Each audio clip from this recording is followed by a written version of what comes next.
You think you're special. You do. I can see it in your eyes. Okay, so today we're going to talk about the granddaddy of them all, of all the granddaddies of them all. And is it really the granddaddy of them all? Well, of course, it's the granddaddy of all the granddaddies of them all. So today we're going to cover Wrestlemania 17.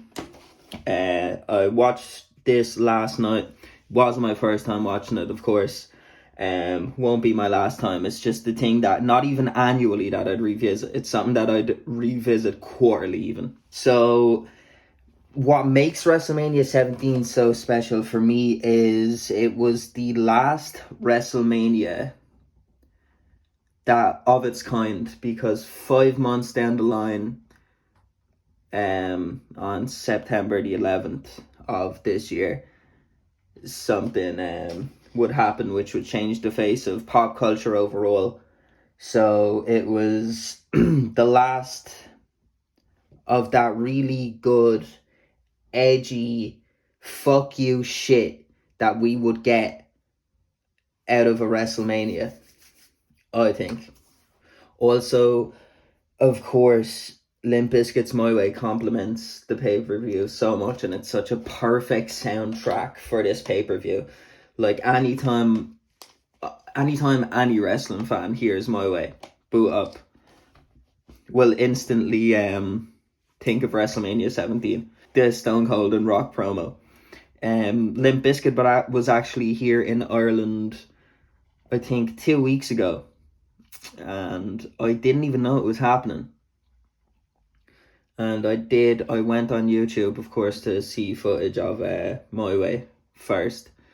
And there was one hero in the crowd in the Tree Arena playing the promo video of Stone Cold and The Rock, which there will always have to be that one guy.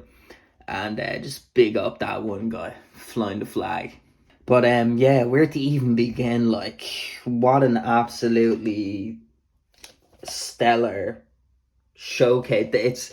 WrestleMania has been nicknamed the Showcase of Immortals.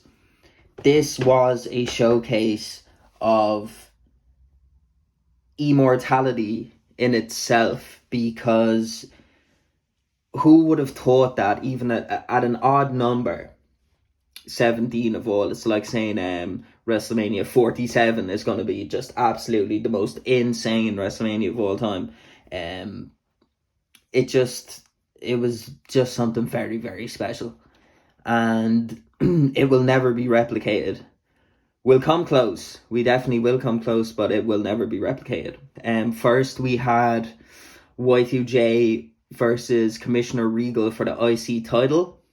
Essentially, the story behind this match was Jericho had an injured left shoulder in the weeks leading up to this match. So, of course, William Regal favored that shoulder throughout the match. Lots of cool sequences. I think they gelled together super well. All the map-based stuff was just, I think it flowed absolutely perfect. Overall, it was a fantastic match. Jericho took the W in the end via line salt to win the IC title. So next we had Right to Censor versus Taz in the APA. Not much to say about this one. It was just there.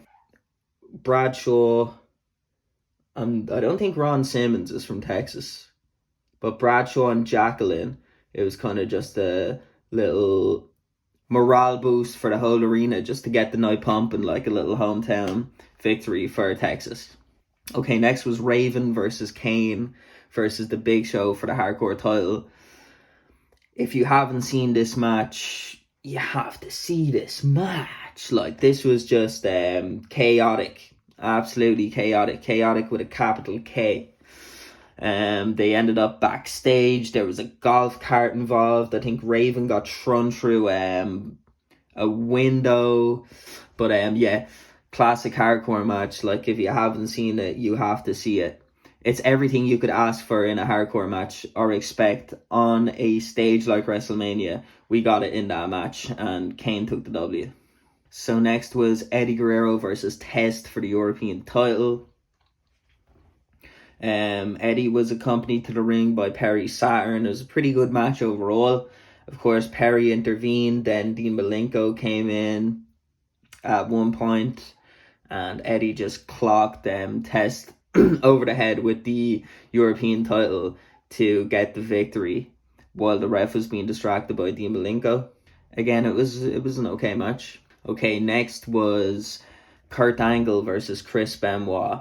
Now, whenever I see these two build together, going back watching all of these DVDs, like, you're just not going to be disappointed. I guess the end of the match was disappointing in the sense that, okay, we have to wait for like what's going to progress like in the storyline now. The feud isn't finished. It was still a serious match overall. At the start, Paul Heyman said, "This is about as exciting a man can get with his clothes on." And my gosh, was I excited for this one. So Benoit and Angle, Kurt Angle has said it himself in interviews or shoots that Chris Benoit, without being able to mention Chris Benoit, you can't mention his best work. The chemistry both of them had was, of course, on Showcase. It was just it was just everything you would expect. Amazing map-based sequences, just everything, a technical showcase overall. It did end by Chris Benoit going for a roll-up, and then Angle countered the roll-up and held the ropes to get a dirty pin.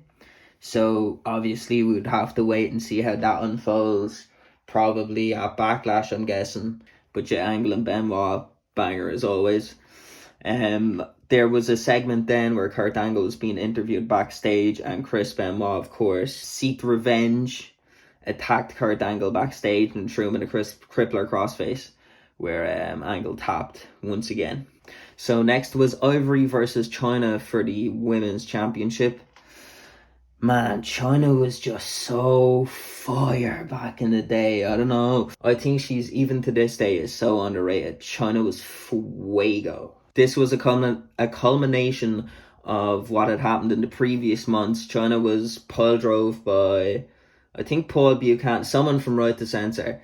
Her neck was supposedly broken. She came back at the Royal Rumble to face Ivory, and she collapsed mid-match, so she had to be carted off. So this was kind of the be-all and end-all of that feud itself. The match started with Ivory taking a cheap shot at China with the belt from behind. Then eventually it turned into an inevitable squash match once again, like it was a Royal Rumble. But this time, China secured the victory. Military press, devastating maneuver, and China took the Women's Championship home. So yeah, China and Ivory was it was an okay match. It's just cool to look back and see China in action, because it's just cool to go back and watch China do her thing. Like, okay, next was Vince and Shane in a street fight, and this was absolutely insane.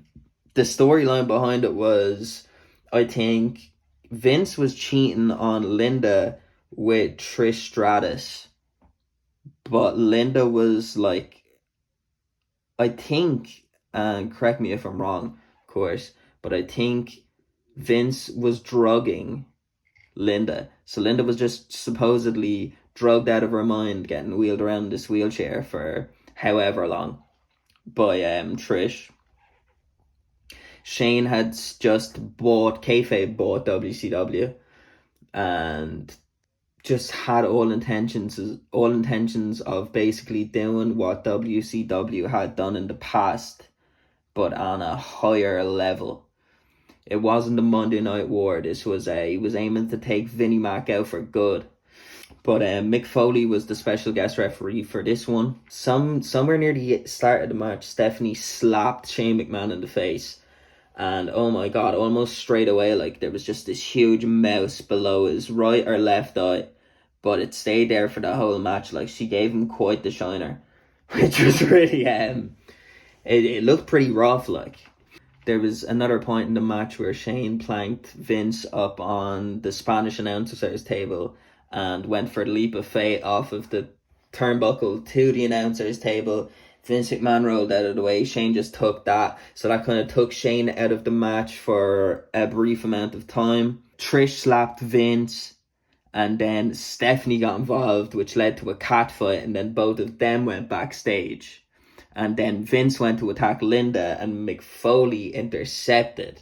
Vince in the ring with like 4 trash cans. He propped Linda up in the corner on a steel chair, supposedly still drugged out of her mind, and just started whipping the shit out of Shane McMahon with trash cans, like battering him with trash cans. And then eventually Linda actually propped up. Huge pop for Linda McMahon, which is absolutely hilarious to see.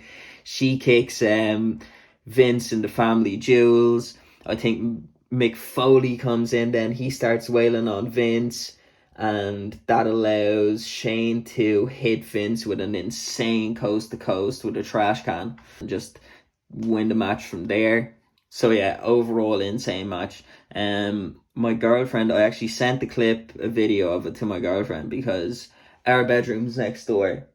This is, if you've seen my previous videos, this is Jamie's room, where Jamie is my son. This is kind of like the wrestling room. Jamie's like turned this into like a man cave type thing. So I sent her a video of the coast to coast in the room, and she's not like a super into a wrestling fan, but she knew straight away. She's like, that's Shane McMahon. Like, you know what I mean? She saw the baseball jersey. She's like, that's Shane McMahon. I was like, yes, it is. Next, to finish off disc 1, we had TLC 2. So it was the Hardys, Dudleys, and Edge and Christian for the tag titles.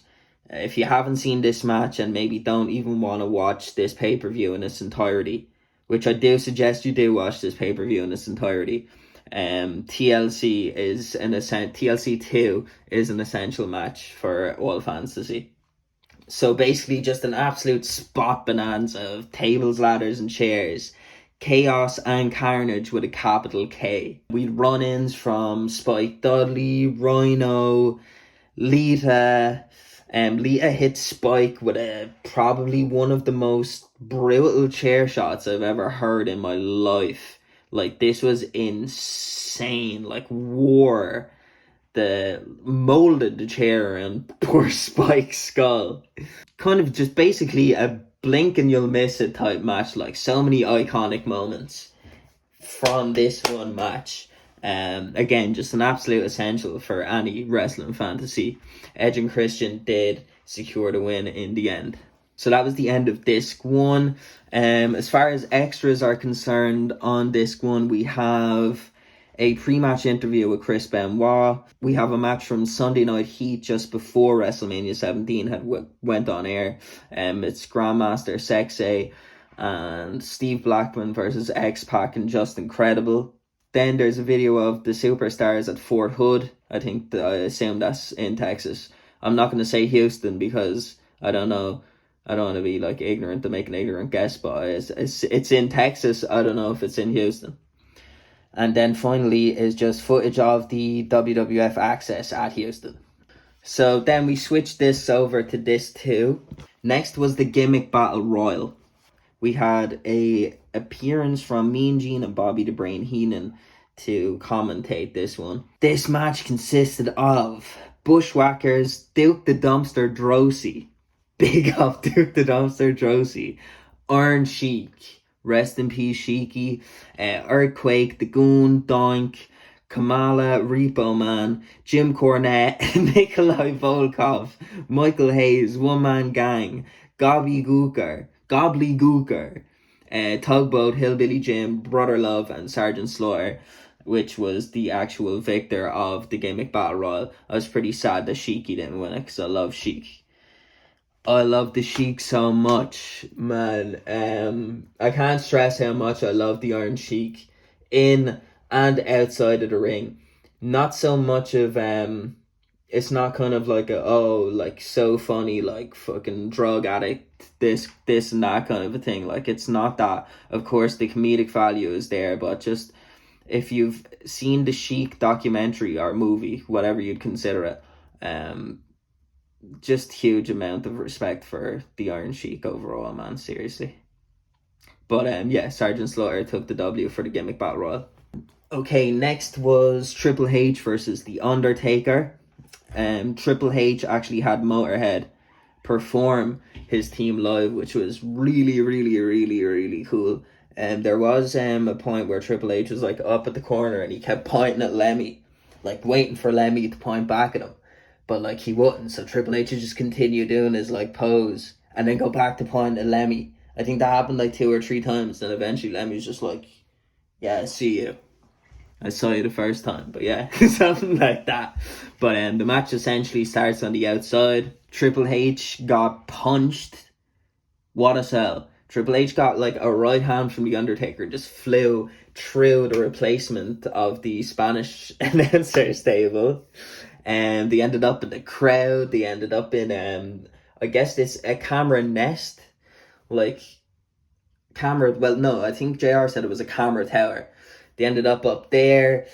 The Undertaker chokeslammed Triple H out of the camera tower or nest onto the ground, and then like elbow dropped them off of that. I think The Undertaker had 16 staples put into his head from the previous attack from Triple H, so that opened up some point of the match also. And basically it ended with Undertaker getting the win by last ride, which made The Undertaker 9-0 at WrestleMania. Okay, so finally, the main event, of course. When people think of WrestleMania 17, they're automatically going to think, we'll think of Limp Bizkit My Way, the video promo of Austin and The Rock, which of course is the greatest wrestling promo of all time. There's nothing that comes even remotely close. Close second place for me personally would be Shawn Michaels and Triple H at SummerSlam 2002 to Jim Johnston's fight. That was that's just another one that like just kind of gets you right in the stomach. But yeah, 2 icons. The second meeting of Rock and Austin at WrestleMania, best promo ever. This just ends up being an all-out bloodbath. Like, just everything you could ask for, or everything. Like, it was so worth. Like, when you watch that video promo, you're like, I'm expecting this to have everything. And it scratches every itch you could possibly have as a wrestling fan, in my opinion. Everything. Violence, blood, dramatics, storytelling, everything. It's all in this one match. So many near falls where I remember watching this the first time I showed it to my son. He was just like, every near fall, he was just on the edge of his seat. He's like, wow, oh my God, he kicked out. Like, oh, there goes Triple H. So many near falls, just at the end of it, I was actually depleted and just exhausted. So if you don't know, it ends with Stone Cold turning heel and shaking hands with Vince.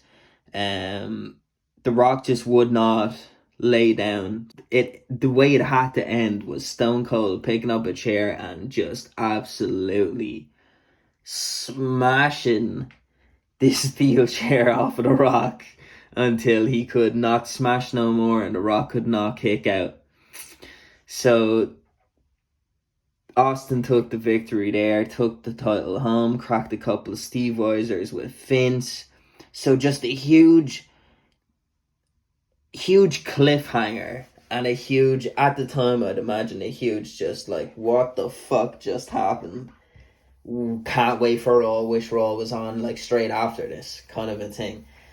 So after all that, the DVD then takes you to a WrestleMania 17 or X7 recap video to My Way.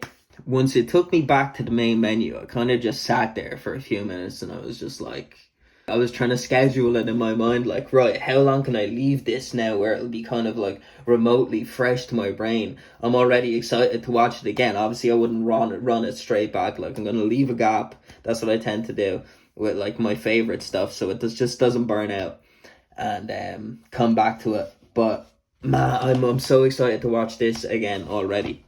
But basically, disc 2, in terms of extras, we have a pre-match interview with the Bushwhackers and Lillian Garcia. We have Classy Freddie Blassie, Alpha, and Captain Lou Albano's predictions from WWF New York on who they think would win the Gimmick Battle Royal.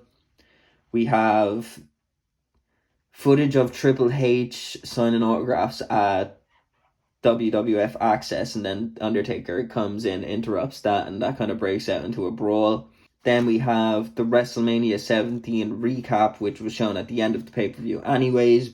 And then the final extra is footage from the next night on Monday Night Raw and how that episode unfolded. Okay, so yeah, basically that's WrestleMania 17. Would I recommend you have this on DVD? Yes, absolutely. It's sort of hard to acquire an original copy of WrestleMania 17 on DVD. Seen the prices on eBay, it does go for quite some money. I got this for very, very cheap, and it's in insanely good condition. Like, there's no scratches on the discs. The discs look like they've only been, like, the guy must have only played the discs once. Both inserts were included when it landed. There's the insert itself, and then there's a guide on how to play the disc on PS2, just there. But what would I give WrestleMania 17 out of 10? I would give WrestleMania 17, it's a 10 out of 10. Look, it's the greatest WrestleMania of all time. I'm sure, of course, there is people out there that will argue that, but again, pro wrestling is subjective. It's an art form. All art forms and crafts are subjective at the end of the day. It's like arguing with each other over like music and stuff like that. Well, maybe not so music nowadays, but you know, the quality of music has gone, took in quite a deep, it's fell off in a rather big way, especially for hip-hop. I'm a huge hip-hop guy. Hip-hop is basically, in terms of mainstream, it's dead. But pro wrestling, nonetheless, I believe is pretty subjective still to this day. But in my opinion, I'd have to go with, I'd have to agree with the majority of people's pick that this is indeed the greatest WrestleMania of all time. So WrestleMania 17 gets a 10 out of 10. So yeah, that's basically it for me today. Next is, I don't have a copy of Backlash, unfortunately, at the moment.